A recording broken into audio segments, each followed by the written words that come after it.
parlait de 4 chants. Hein? Il y en a-tu qui peuvent me donner les 4 chants qu'on va parler? Joie dans le monde. Le quatrième Emmanuel. Le quatrième Emmanuel. Les 2 autres. Minuit chrétien. Puis l'autre.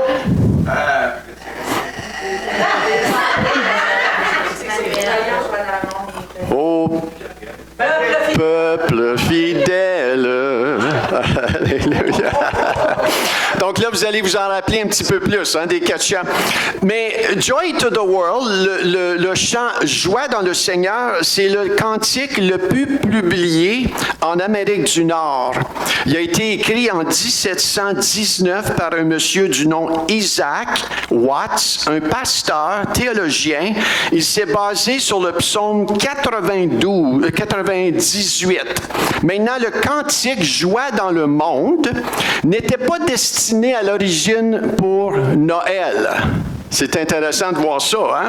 En réalité, il y a très peu de paroles de ce cantique qui font explicitement référence à Noël.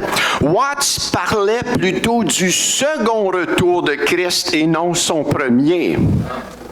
Parce que si on regarde dans le psaume 98, il a été inspiré par la deuxième partie du psaume 98 qui va comme ceci. Poussez vers l'Éternel des cris de joie, vous tous habitants de la terre, faites éclater votre allégresse et chantez. Chantez à l'Éternel avec la harpe, chantez des cantiques avec les trompettes et au son du corps, poussez des cris de joie devant le roi, l'Éternel, que la mer retentisse avec tout ce qu'elle contient, que le monde et ceux qui l'habitent éclatent d'allégresse, que les fleuves battent des mains, que toutes les montagnes poussent des cris de joie devant l'Éternel, car il vient pour juger la terre, il jugera le monde avec justice et les peuples avec équité.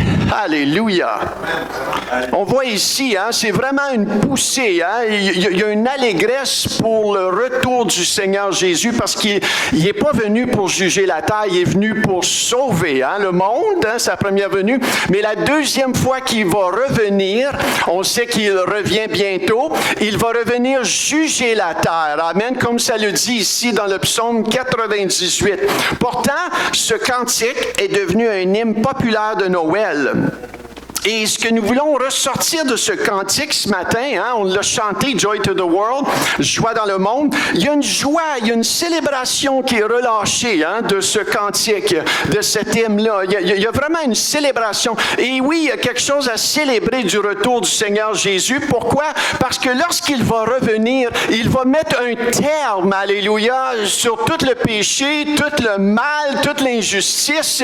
Il va juger, il va avoir après cela une paix de 1000 ans qui va venir sur la terre et on va être dans la paix. Alléluia. Il y a ceux ici qui sont excités pour la paix dans le monde. Mais cette paix-là va revenir lorsque Jésus va revenir. Donc, il y a tout un sujet de célébration, de joie, de vraiment allégresse. Et c'est ce que ce psaume 98-là nous partage aussi. Maintenant, dans le cantique aussi, ça nous partage d'ouvrir nos cœurs, de faire de la place dans nos cœurs pour le Seigneur. Et on a besoin de faire ça. Même les chrétiens, que ça fait de longue date, on a besoin de continuer à faire de la place pour lui, parce qu'on peut devenir très occupé.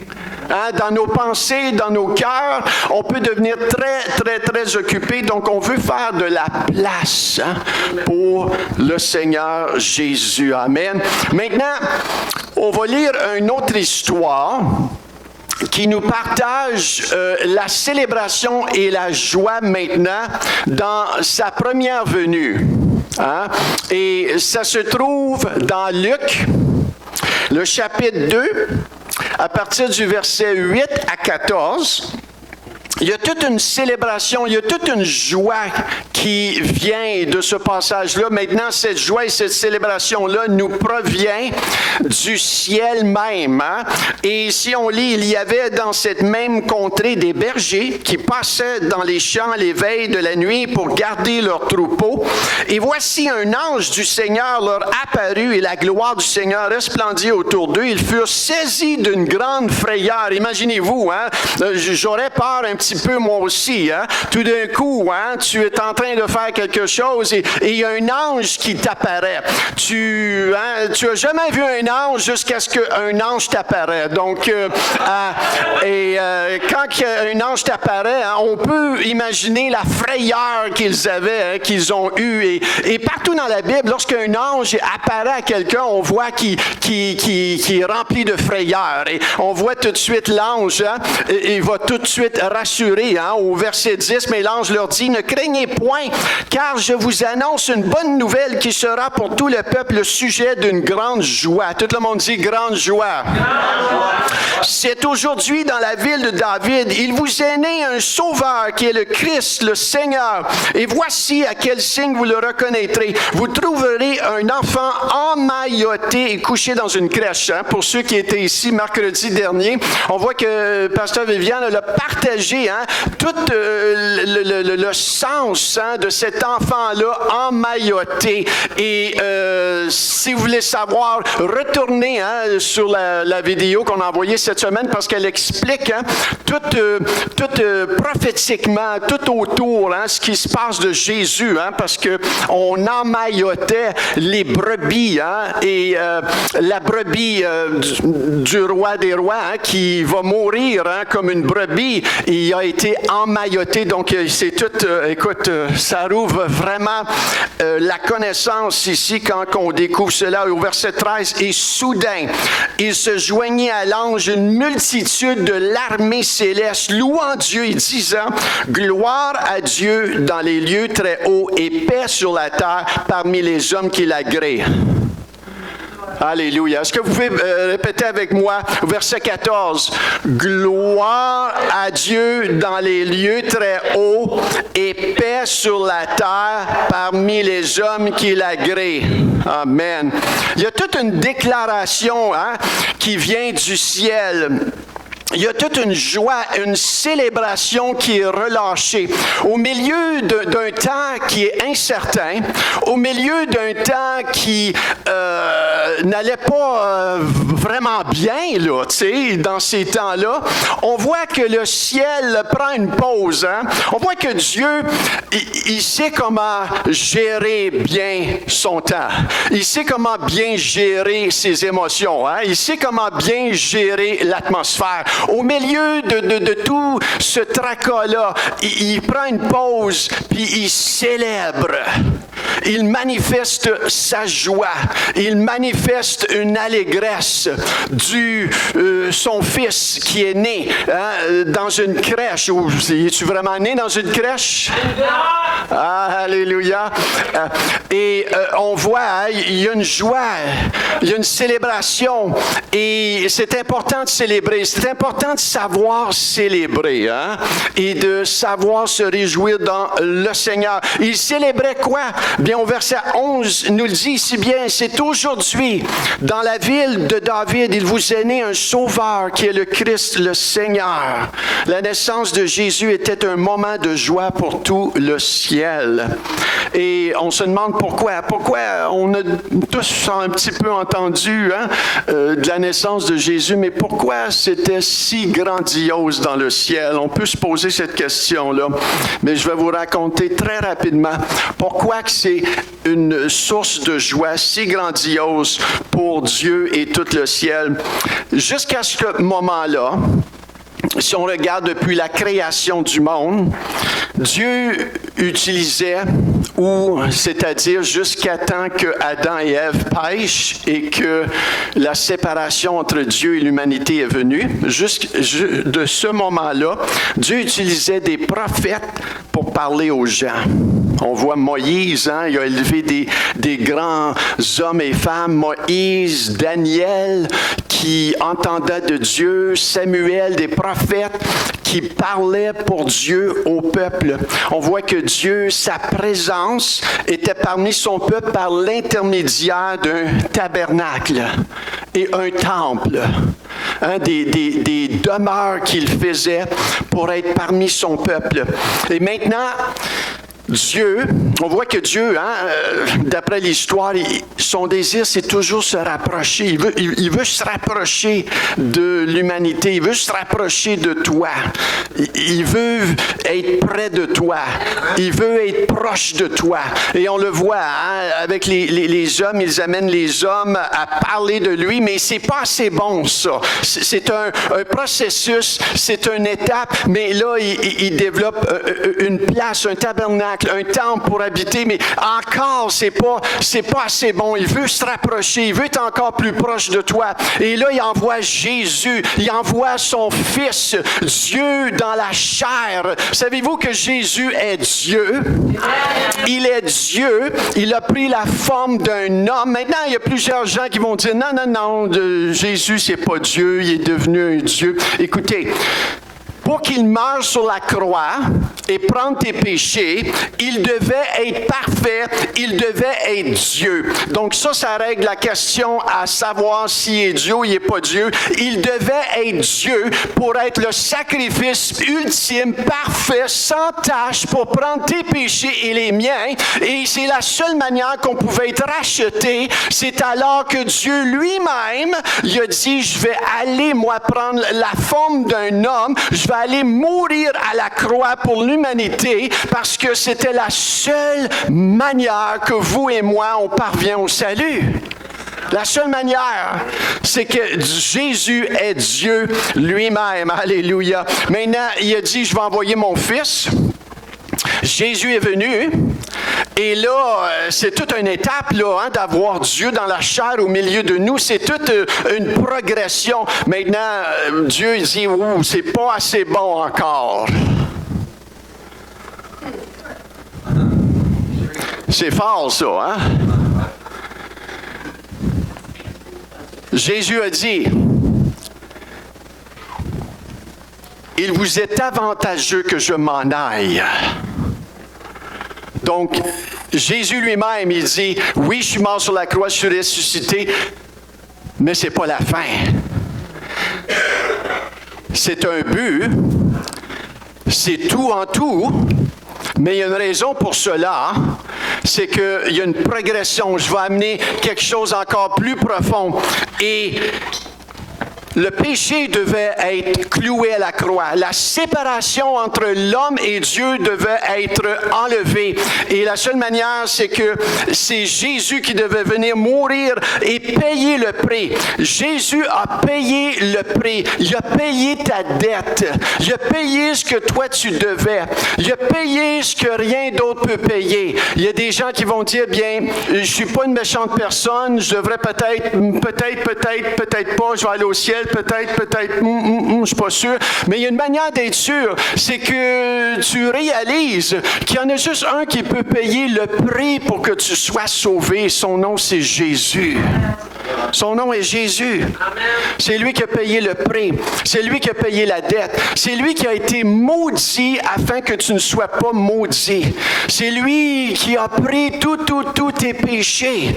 Et Galates 3,13 nous le dit si bien. Christ nous a rachetés de la malédiction de la loi étant devenu malédiction pour nous, car il est écrit, maudit est quiconque est pendu au bois afin que la bénédiction d'Abraham eût pour les païens son accomplissement en Jésus-Christ et que nous ressuscions par la foi l'Esprit qui a été promis.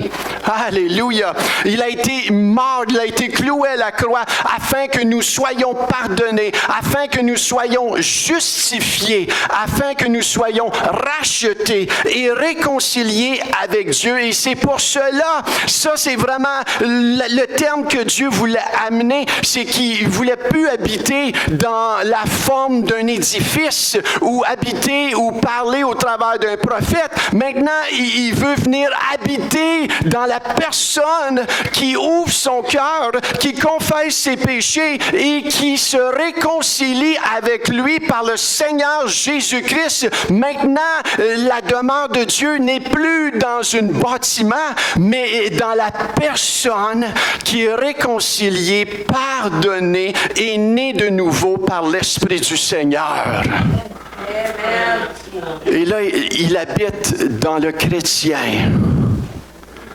Pas un chrétien qui fait juste se considérer chrétien, mais un chrétien qui est converti, un chrétien qui a été repentant de ses péchés et un chrétien qui réalise, ou une personne qui réalise, écoute, j'ai besoin d'être sauvé. Il n'y a rien d'autre qui peut me sauver. C'est pas les œuvres qui sauvent, c'est aucune religion qui sauve, mais c'est quand tu réalises, quand toi tu es perdu, en toi tu es pauvre, en toi tu es condamné, mais il y a une personne qui est morte pour toi, afin que tu ne sois pas condamné, afin que tu ne sois pas maudit. C'est lui qui a été maudit à ta place, c'est lui qui a pris le châtiment qui t'appartient, et c'est par ses meurtrissures, et c'est par la croix que tu es maintenant possiblement sauvé si tu le reconnais.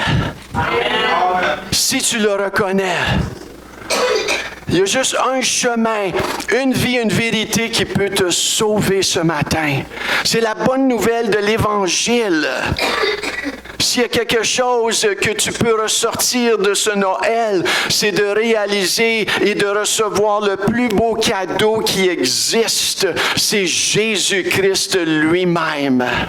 La première fois que j'ai reconnu cela, écoutez, moi j'ai grandi un bon petit garçon dans une religion, j'ai grandi catholique, mais je n'ai pas reconnu le Seigneur Jésus. Je pensais que j'étais correct. Un bon petit monsieur. Mais quand j'ai été présenté l'Évangile, c'est-à-dire peut-être que j'étais plus prêt à l'âge de 26 ans que je l'ai été auparavant pour recevoir vraiment Christ dans ma vie. Et quand je suis entré dans une église et que l'Évangile a été partagé, c'est là que j'ai réalisé, wow, ce Jésus qui parle, je le connais, mais pas la manière qu'il en parle. J'ai pas reçu ce Jésus comme ces gens-là en parlent.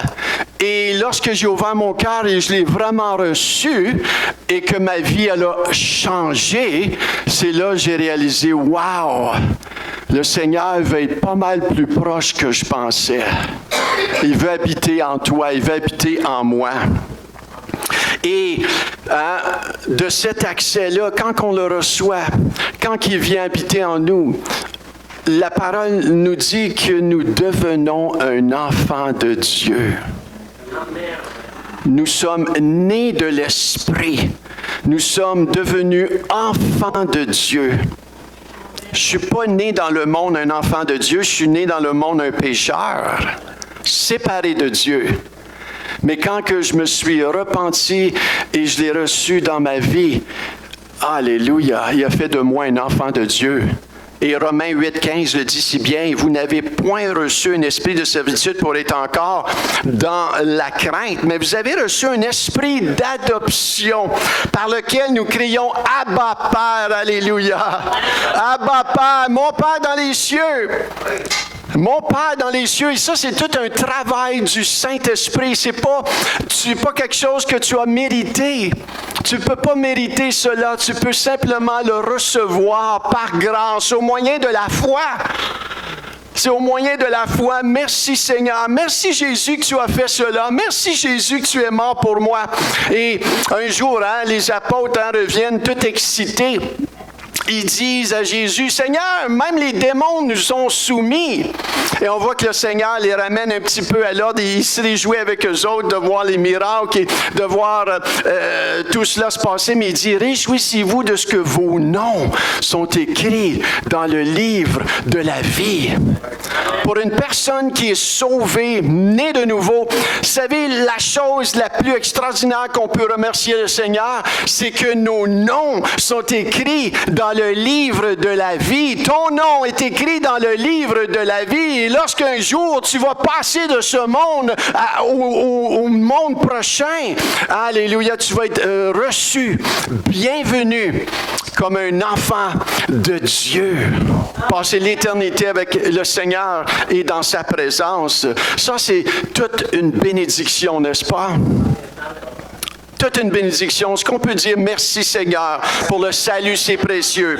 Prenez quelque temps, dites-lui merci Seigneur, merci Jésus, merci Jésus, merci Seigneur pour le salut qui est si précieux. À cause de Jésus, nous avons maintenant accès à cette grâce de parler, de communiquer, de communier avec lui, de partager tout ce qui se passe, nos craintes, tout ce qui se passe. Son Saint-Esprit est là pour nous encourager, nous recevoir. Maintenant, il y a toute une célébration maintenant aux premières venues de Jésus. Il y a toute une belle célébration. Et vous pouvez comprendre qu'après 4000 ans d'attente, que Dieu il est content de ce moment-là. Ça faisait 4000 ans qu'il attendait. 4000 ans qu'il attendait pour que Jésus y vienne, pour amener les choses à terme. 4000 ans, hein? Hey, c'est pas 2 ans, là. Nous autres, on attend 1 an des fois pour quelque chose. On attend 5 ans, puis on se dit, « Wow, merci Seigneur, c'est finalement arrivé. » Mais lui, ça faisait 4000 ans qu'il attendait pour que Jésus y vienne.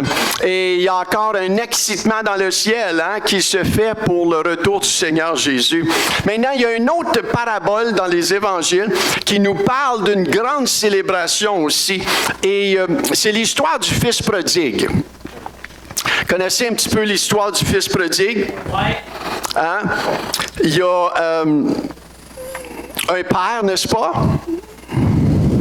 Dans le fils prodigue, n'est-ce pas? Oui. Hein? Et combien de fils? 2 fils, hein? Et cette histoire nous montre dans un premier temps le cœur brisé d'un père qui est séparé de son plus jeune fils.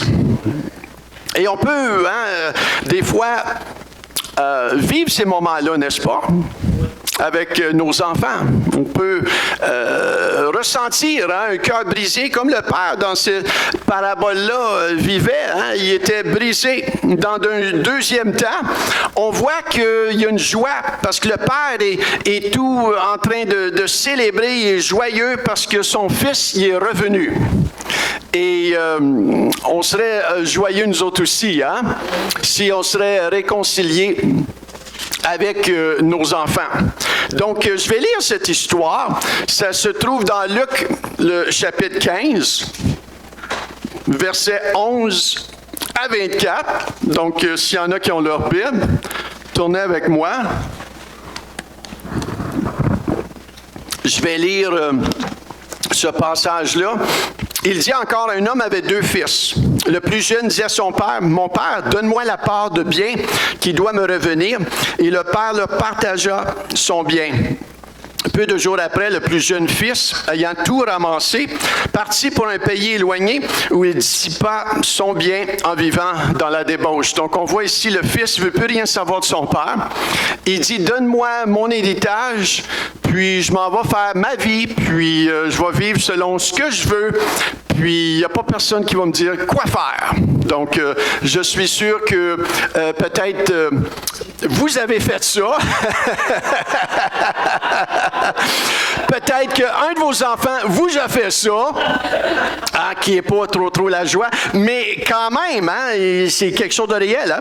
Et on voit verset 13, peu de jours après, le plus jeune fils ayant tout ramassé, parti pour un pays éloigné. Verset 14, lorsqu'il eut tout dépensé, il a tout dépensé.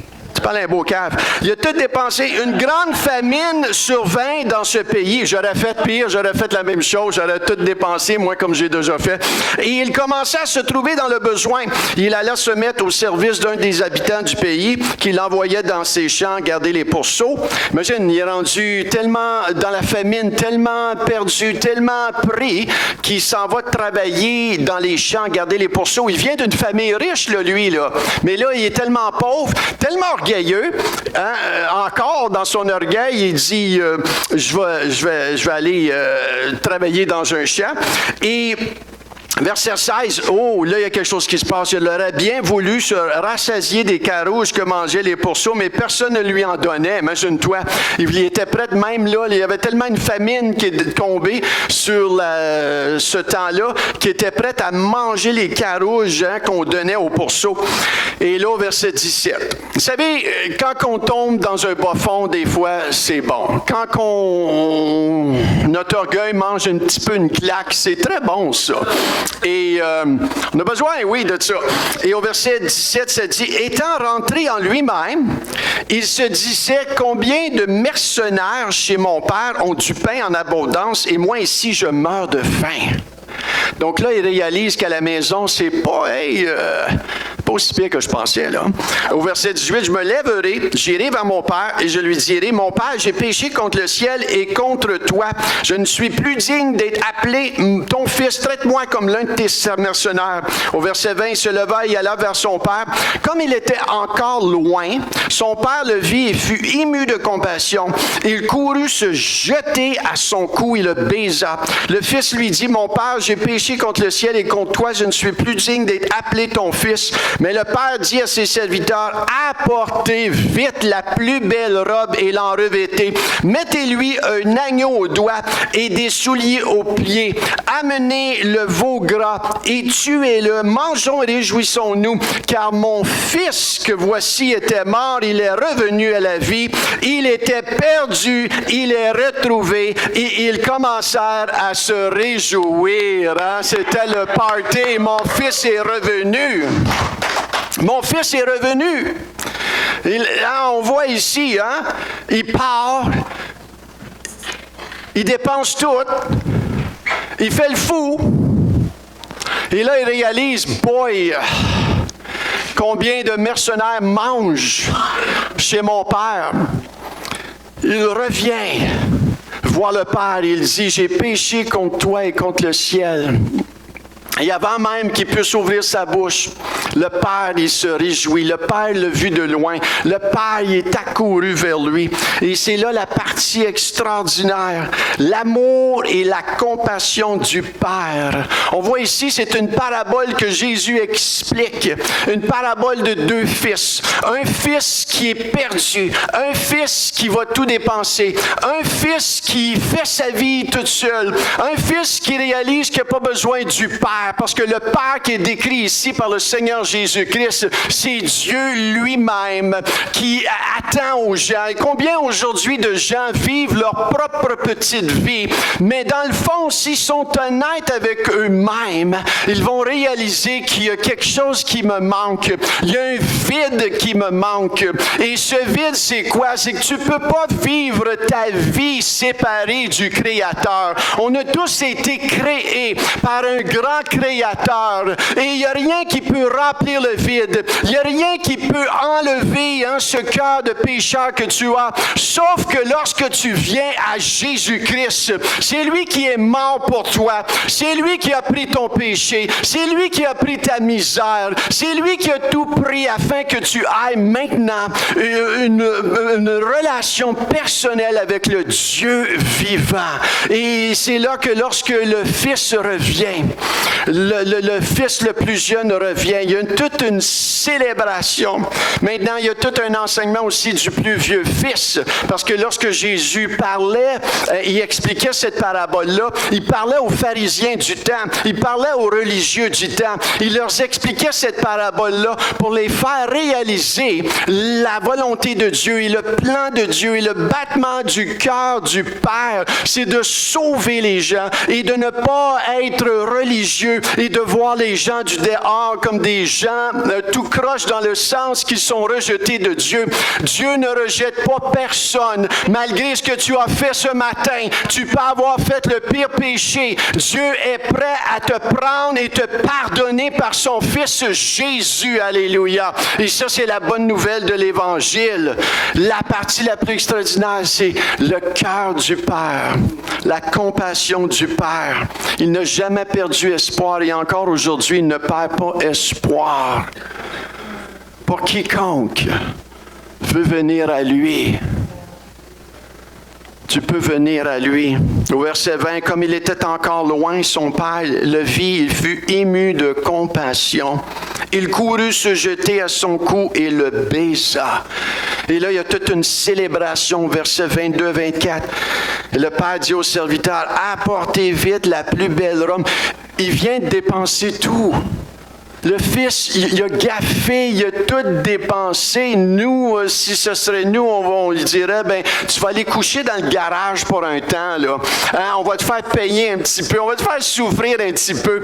Mais le Père, c'est pas ça son battement de cœur. Son battement de cœur, c'est amène-moi la plus belle robe. Pas une des robes, mais la plus belle robe. Et mettez-lui cette robe. Mettez-lui un anneau au doigt et des souliers aux pieds, qui est tout significatif que lui voulait juste venir comme un simple serviteur, mais le Père, il dit non, il n'y en est pas question. Tu reviens pas comme un serviteur, mais je vais faire de toi mon Fils qui est restauré, qui est rétabli en dignité. Les souliers aux pieds. On ne mettait pas de souliers à un serviteur dans ces temps-là. Les serviteurs marchaient nu-pieds. On met des souliers à un fils, à une fille. Savez-vous, quand Jésus-Christ, ton identité est restaurée en lui, en Jésus-Christ. Amenez le veau gras et tuez-le, mangeons, réjouissons-nous, car mon fils que voici était mort, il est revenu à la vie, il était perdu, il est retrouvé,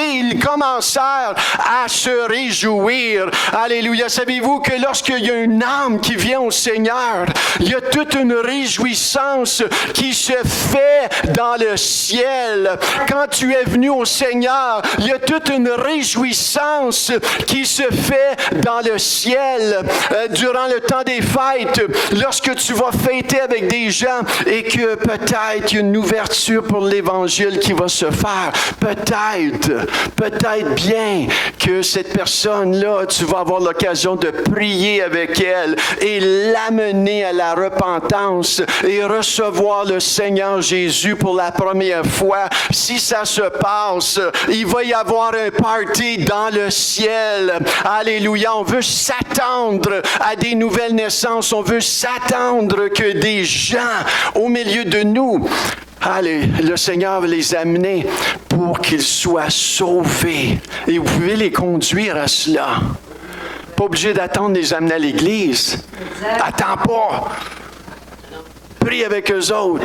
Tu veux-tu être sauvé? Tu veux-tu recevoir le Seigneur dans ton cœur? Oui. Ben, on va prier. On prie ensemble. Ferme tes yeux. Ou garde tes yeux ouverts. Répète après moi. Seigneur Jésus, merci. Merci Seigneur que tu es mort pour moi. Pécheur comme moi, tu es mort pour prendre ma place à la croix. Tu as pris mes fautes, tu as pris mes péchés. Et c'est par ta grâce qu'aujourd'hui je peux recevoir la vie éternelle. Pardonne-moi pour mes péchés. Une simple prière dans vos mots, dans votre battement de cœur. Il n'y a pas de formule magique. Le Saint-Esprit va vous conduire. Et c'est à cela qu'on est appelé à faire. La Bible dit que tout le ciel se réjouit lorsqu'une personne vient à la foi.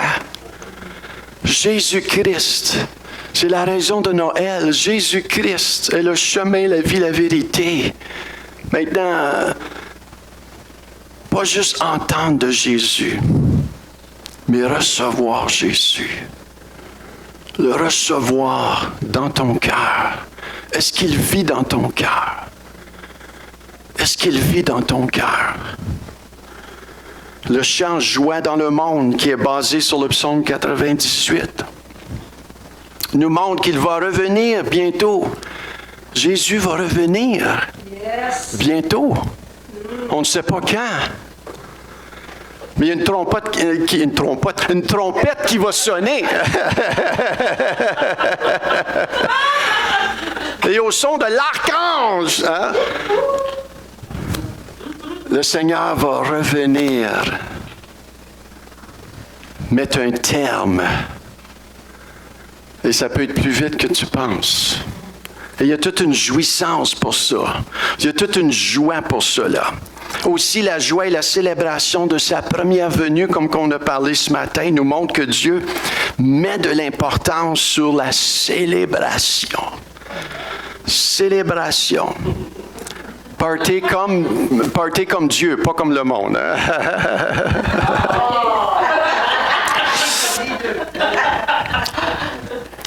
Je veux juste dire, tu n'as pas besoin de boisson. Tu n'as pas besoin de boisson.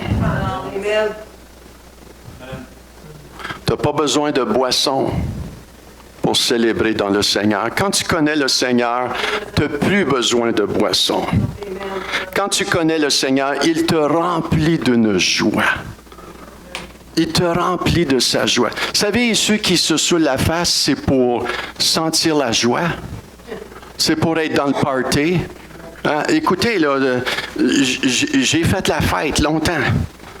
Je me suis pacté la fraise pas mal longtemps. Et c'est juste pour faire comme les autres, mais c'est pour se rentrer dans une atmosphère. Pourquoi cela quand tu as le Saint-Esprit en toi? Et la Bible nous dit, ne vous enivrez pas de vin, c'est de la débauche, mais soyez au contraire remplis du Saint-Esprit. Alléluia. Amen, amen. Moi, ce qu'on a en tant que chrétien, ça coûte pas cher. Et le lendemain, tu peux te lever, tu n'es pas tout croche, mais tu es solide, tu es rempli, tu es fort, tu es dit, OK, qu'est-ce qu'on fait le Seigneur à matin? Tu es rempli du Saint-Esprit. Et les gens dans le monde ont besoin de voir cela dans la vie d'un chrétien. Un chrétien n'a pas besoin d'une bière, puis comme, oh, ha, ha, ha, ha, oh, oh, oh. Non, non. On a besoin d'être rempli du Saint-Esprit, de joie et de grâce. Amen. Amen. Alléluia. Et c'est un témoignage. Moi, je me rappelle, mon père, et quand j'arrivais dans un party de famille, il était là, et quand il me voyait arriver, il dit, cachez vos bières, le preacher, il arrive. Et il me dit ça des années plus tard, il dit, c'est ça, je disais. Mais, vous savez, notre lumière amène un témoignage. Exact. Et aujourd'hui, mon père, il va célébrer 88 ans. Et quelques années passées, il me dit, Michel, c'est un fervent catholique, mais il me dit, Michel, il dit, je veux que tu fasses mes funérailles. En quelque part, c'est la lumière. Il voit une lumière, il voit quelque chose.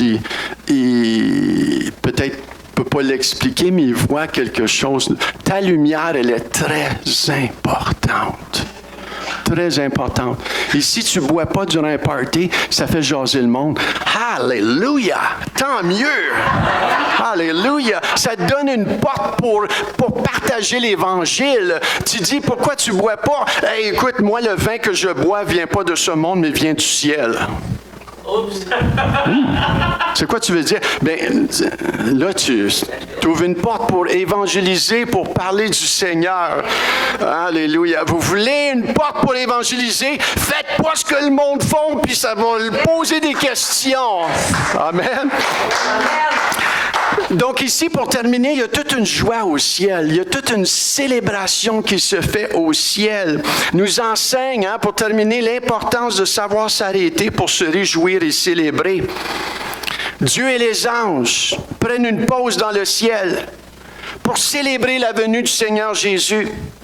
L'Évangile et les livres des Actes nous disent qu'il y a un temps pour travailler, il y a un temps pour être triste, il y a un temps pour être dans le deuil, mais aussi il y a un temps pour s'arrêter de cela et de se réjouir et de célébrer. Des moments où on prie et on fait des requêtes au Seigneur, mais à un moment donné, la requête, il faut la changer en action de grâce et louange et célébration. Vous savez, le Seigneur nous enseigne toutes sortes de bonnes choses, de bonnes manières. On voit aussi, Job, à un moment donné, il est tellement pris par toutes sortes de cochonneries qu'à un moment donné, tu le vois, je crois que c'est au chapitre 42, il commence à prier pour ses amis. Écoute, il est pas mal à manger, là, Job, là. Si tu lis un petit peu le livre de Job, là, il est en douleur constante. Il ne sait plus quoi faire. Il a perdu ses enfants. Il aurait dû perdre sa femme. C'est elle qui aurait dû partir, mais elle est restée parce que sa femme lui a dit « Maudit Dieu ». Puis, mais étrangement, il est resté dans le portrait de sa femme. Mais on voit qu'au chapitre 42, il commence à prier pour ses amis. Puis on voit qu'il y a une tournure dans les événements, il est guéri, il est doublement plus prospère qu'il l'a été au début. Il y a un temps pour la requête, mais il y a un temps pour se réjouir et louer le Seigneur. On nous dit que dans l'œil d'un ouragan, je ne sais pas s'il y a quelqu'un ici qui a été pris dans un ouragan sur un océan, mais dans des films, des fois, j'ai vu ça, une grande tempête, là, écoute, on va mourir de ça. Mais là, tout d'un coup, il y a un œil. C'est comme s'il y a un éclaircissement dans l'œil de l'ouragan. Le calme et le soleil ressort. Et après cela, c'est l'ouragan qui continue. Mais dans l'œil d'un ouragan, c'est comme s'il y a un temps de calme, il y a un temps de paix, il y a un temps de réjouissance même. Peut-être qu'on va s'en sortir. Et on voit cela aussi, Paul et Silas. Paul et Silas dans la Bible sont dans le minuit, sont dans le pire moment. Qu'est-ce qu'ils font? Ils prennent une pause, ils commencent à rendre grâce, à se réjouir dans le Seigneur. Et on voit cela dans le psaume 23, nous parle au milieu de nos ennemis. Et il dresse une table en face de nos ennemis. Alléluia. Savez-vous, cette table que le Seigneur nous parle, quand tu dresses une table, c'est parce que tu veux te réjouir. Quand tu dresses une table, c'est parce que tu es prêt à mettre de la nourriture.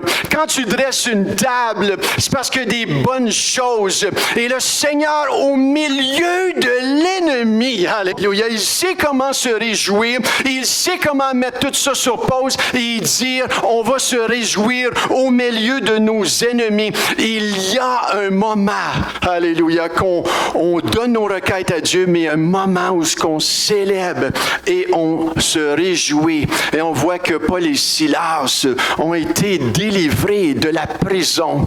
On voit Jésus, sa première venue, cette poussée de joie et de célébration a amené maintenant le salut à l'humanité. Parce qu'aujourd'hui, quiconque invoque le Seigneur Jésus sera sauvé. Donc, en ce Noël 2025, question pour vous, es-tu prêt à faire de la place pour Jésus dans ton cœur? Que ce soit peut-être pour la première fois, peut-être tu es venu ce matin et Jésus, c'était quelque chose que tu sais, mais c'est pas quelque chose de personnel. Ce matin, tu peux quitter d'ici avec le Seigneur Jésus dans ton cœur. Tu peux sortir sauvé. Tu peux sortir d'ici avec l'assurance de ton salut et de la vie éternelle. Et aussi, pour tous et chacun d'entre nous, faire de la place, que malgré ce qu'on vit individuellement, faire de la place pour le célébrer, pour se réjouir, pour être dans la joie et d'imiter notre Père.